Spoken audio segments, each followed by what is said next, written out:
Jesus way. Oh, the Jesus way Is the way of peace. is the way of peace. Oh, the Jesus way. Oh, the Jesus way Is the way of peace. is the way of peace. Oh, the Jesus way is the way of peace. When he is king, all wars will cease. May his peace begin with me. Gonna beat my sword Gonna beat my sword into a plow. into a plow. Gonna beat my sword Gonna beat my sword into a plow. into a plow. Gonna beat my sword into a plow. Christ is king in my life now. May his peace begin with me. Since 1954, brethren youth from all over America gathered together to attend the National Youth Conference. This year, we're very fortunate to have 3 of the participants from the Pacific Northwest District with us on Brethren Voices. Saylor, Lainey, Addison, welcome to Brethren Voices. Thank Thank you. you. We're going to have an exciting time just talking about what happens at National Youth Conference because the schedule is so full that they say you get time for personal time and recreation, but I'm not so sure you can do everything you're supposed to do and still get the free time. So let's talk about kind of what the highlights are. It's almost a week long. You have speakers from all over the country, and in this year there were some speakers from Australia. There's workshops, there's small group discussions, there's service projects, there's recreational kind of organized time, evening activities. What were your expectations in going? I thought it would be a fun week to just kind of explore your spirituality, kind of try to understand people, meet people from across the country who belong to the same denomination, but don't necessarily believe the same thing. And I think we all kind of had to go in with open minds, and we came out with even opener minds. Before we went, I knew that there were going to be a lot of brethren kids there, but like I didn't think I really processed that because when we got there, I was just like, whoa. Had no idea there were this many brethren people in the world, let alone just the youth. Like, we're from Portland, where there's one little church And a handful of kids. Yeah. Well, there's and then like there 4 were of us. thousands, and it was really cool. When you say a lot of people, there was over almost 3,000, but at least 2,500 youth, and then there were chaperones and other people there. Yeah, that sounds about right. And where did you meet? Colorado State University. Colorado State University. So that's got to be in Colorado somewhere. Yeah. Fort Okay. Fort Collins. Collins. Fort Collins? Okay. Yeah. Is that close to Denver? Like hour away, 2 Yeah. hours away. It's, yeah. So you have it's to, not bad. yeah, there's a little bit of driving. Did you fly or drive? We drove. drove. You Oh, drove from here. Portland, yeah. So that's a bit of a drive, like a day and a half. Couple 2 days. days. 2 days. 2 days, yeah. All right. Well, that was kind of fun. Are the speakers, because there were adult speakers and there were some youth speakers, what would you say was the most exciting speaker? Personally, I think that we all liked the same speaker. I enjoyed a couple speakers, but my definite favorite was probably Roger Nishioka, and he was really engaging and he told stories, and that was really cool. You are the church of the brethren. You stand in a trajectory of 300 years of women and men and children and young people, some at the cost of their lives, who have stood as a witness for peace. You are one of the 3 great historic peace churches of the world. Come on! This is your job. You were created for this. What did you find interesting about his speech or his presentation? I really liked his speech because he has a youth group from his church, and I'm sure he used multiple perspectives to explain his message to help us understand the world we're going. Yeah, I just thought he really could connect with most or all of the youth in the room, because he used stories and related to us and gave real life examples of what kids our age do and what they can do, and like stories of kids that are our age and what they've done. So I gather that because he talks to youth and he's engaged with them all the time, that he made an effective presentation. Could you tell, you were all pretty attentive to him. And it's in the middle of a worship service. So, I think he was the one speaker that got a standing ovation when Really? he left the stage. amazing. And when you do this is so cool. The Lord is so cool. When you do this, you heard, we are seized with amazement. We are filled with awe. Another one of the speakers that I thought was interesting was Ted. And he's kind of an actor. Yeah. So what did he do? How did he approach the worship service? He told a story by acting it out and using characters, and like it was basically a play. And he would kind of stop the play sometimes to talk about it. But So he made a commentary in the middle of what was going on. and kind of explained it too. Well, that was not one of the options I was suggesting. God is not afraid of our wrestling. God is not afraid of our pain, our grief, our anger. In fact, I think he wants it. He wants our anger. He wants our pain. He wants our grief. He wants our wrestling, because when you wrestle with someone, you touch them. When you wrestle with God, you are touching something holy. God may show you who you really are. You know the one where the brother pretends to be the older? The older brother, Who was or the that? younger brother pretends to be the older brother. Yeah. Exactly. Yeah, and to get his father's blessing. Exactly. Yeah. And he acted out that story, and first he did it old-fashioned, like the traditional story, and then he translated it to modern times. And he used his assistant as one of the characters. He used the guy who plays piano, who can't see. Ken Medema. What did you like, and what was special about him? He made up all of his music, like, right on the spot. Really? And so it always connected with the previous, like, speech or a previous event that happened. And so it kind of, like, it was very reflective, and he tried to make a story out of it. Yeah. That's amazing. And he plays the piano, like, with it. So, like, it's really cool because it, like, his singing, like, always, like, goes with the beat of the piano and, like, the tune, and, like, it's really cool. I think he did the song Lord, listen to your children praying. Oh, really? Yeah. I think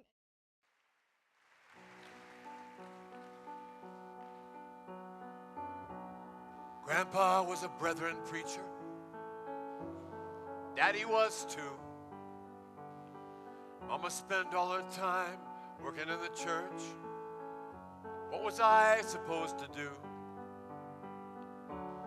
When I was a little kid, I was such a churchy boy. Daddy would talk about me from the pulpit. I was my mama's pride and joy. But now faith,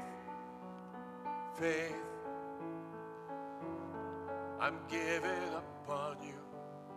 Faith, I'm giving up on you. Then they find my daddy. I'll never quite know why.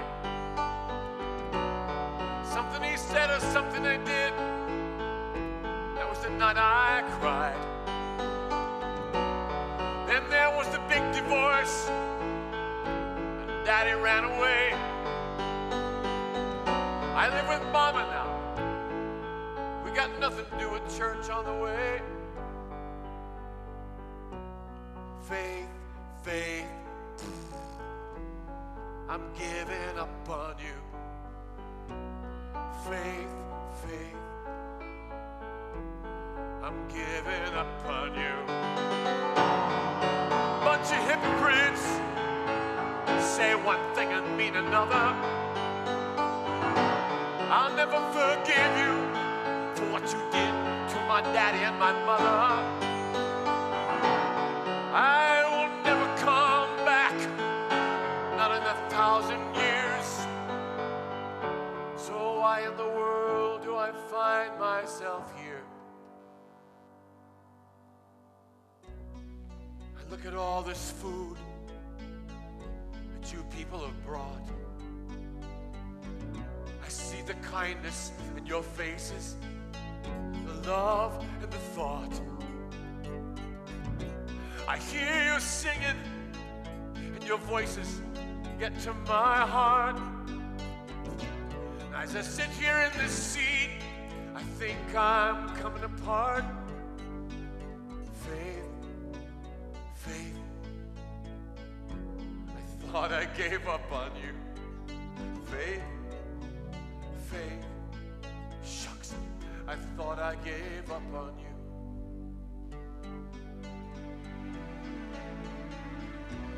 I must admit, I've not been sleeping well. I must admit, there's a story I need to tell. Lots of bad dreams at night. I wake up not feeling so good. Life is an angry man, isn't going just like it should.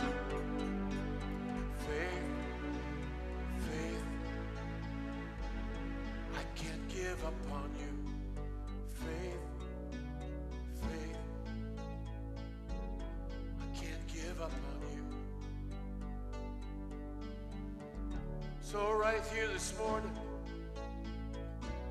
sitting on my pillow, looking at these hundreds of cans of food, something's going on.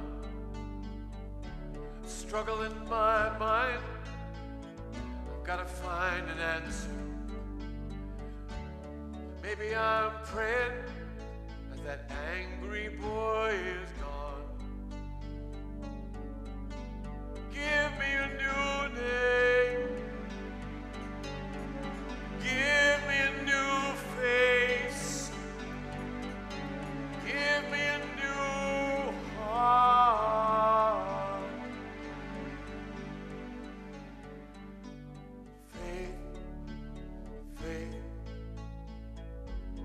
I won't give up on you. Faith, faith, I won't give up on you.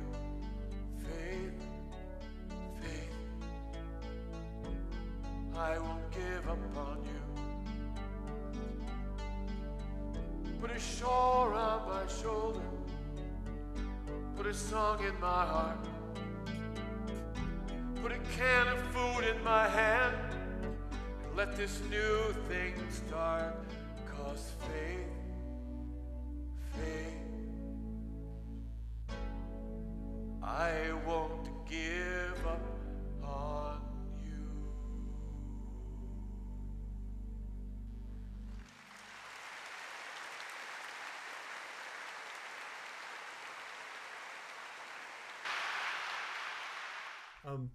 Well, let's go to what happens after the worship. Did you break into small groups or workshops, but small groups after the Small groups. Small Yes. groups, yeah. and then you could talk about the worship service or what the message was all about, or not. Huh? Well, Yeah. the very first day we played like name games mostly, but then after that we would talk about the worship services and also play a few more name games. But How many were in your group? 10 to around 10 or so. 10 to 12. Yeah. So how did you get engaged by small groups and the workshops and actually feel comfortable talking about your faith and contributing your thoughts and ideas and feelings? Yeah. Well, in one of my workshops, it was about how you think of yourself and how you think of others. And I think there was so much sharing going on in that room. Like, it was a lot of emotional, like, people were talking about things that they've never shared with other people before. And I think that the fact that they just felt comfortable sharing that was really, really cool, because, I mean, just that community, I think is, well, I just really like that community. It's if you get to that intimacy, that's a pretty special thing. Yeah. Saylor, you did some sharing too. I shared a lot in my small group. and I thought that was pretty cool because I had different beliefs than a lot of people in my small group, and even though my beliefs were a little bit different, everybody there could still accepted who I was and what I believed, and I think that was really amazing, to just have somewhere where you can just completely be yourself and just share who you are with other people. I would think that's very empowering, to find you're accepted at that level. And then there were workshops. Mm-hmm. What were the workshops like? Well, there were different workshops. There were hundreds of workshops. Hundreds. Could you choose? You got to choose your workshop. We got to choose which ones we went to, and so, well, I went to one that was about work camps, and so they taught you about work camps and stuff, and we did that through Brethren work camps. Yeah, and we did that through we did a life-size game of Operation. So, and then we it was really cool. And work camps are something that happens all over the Brethren nation, really. Mm-hmm. So for youth and for adults. And you actually went to a work camp several years ago. Yeah. Where was it, and what did you do? It was here in Portland, at Peace Church of the Brethren, and we helped with the daybreak shelter. So we cleaned out the daybreak shelter and made it a nice place for people to stay. We also helped I think we helped at Snowcap.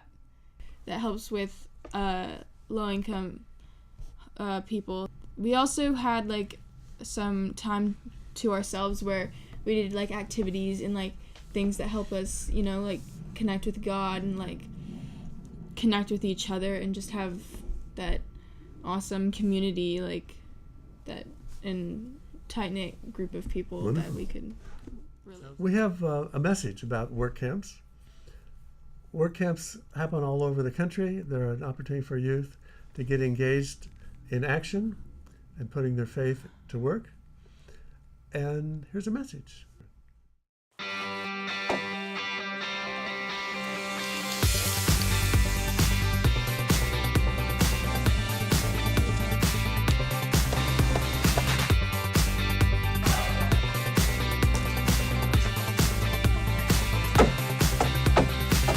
It broadens your perspective on a lot of things. It's really been a blast.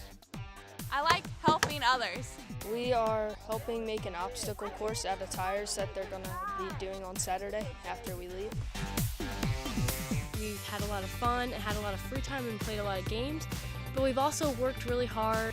I've gotten to meet a lot of new people, and I made a lot of new friends that I had no idea who they were before I came. You learn a lot, you get to make a difference, you get to help, and that's a really good, satisfying feeling. You're doing God's work, so, it always feels good to help other people, and I get to meet new people, and it's a good experience from all the work camps I've done. I love them. It really strengthens your faith as a Christian. I love working because it's just really fun to help people. You just learn a lot about yourself and about what it really means to be a Christian. This is a nice time to have a week where I can devote it to serving other people instead of just focusing on myself. It puts into action what we talk about as brethren, service and serving others and being a presence where there's need. I think everyone should do a work camp because you really get that sense of community and teamwork. You come together with people like you, other brethren, and you get to work together. And when you're done, you leave really satisfied, and it kind of makes you fired up to maybe do some more work, get more involved, maybe with your community, and you make a lot of friends, so it's good.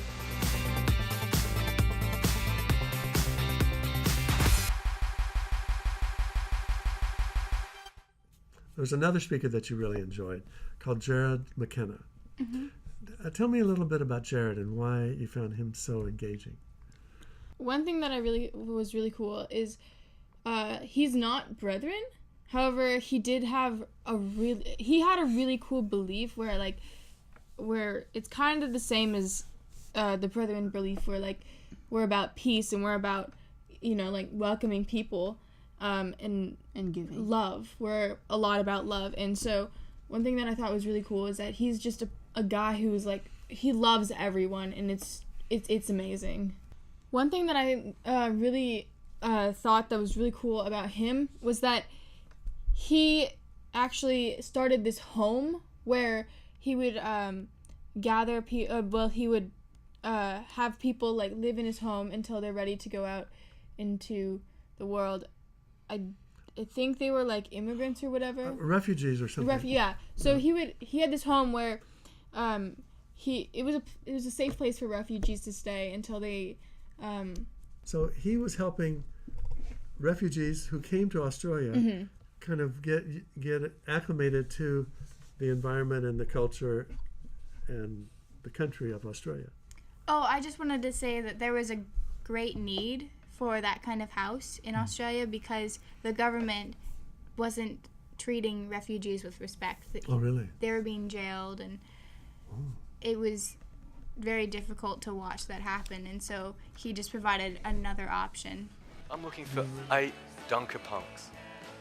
I'm looking for 8 people who'd be willing to make a stand and say, I want to be a part of that original revolution. I want to be a part of that mustard seed revolution. I want to be a part of this beautiful tradition that is at the heart of who you are, and yet so many people are ready to give it up for something else. So for 1 minute, I'm just going to ask if we can sit in silence. And then I'm going to stand. And I'm going to stand down here. And even if it's just 8 people that want to stand with me, I'm asking, who's up for being a dunker punk? I'm asking, who's up for a life of radical love where our obedience is found in God's very presence?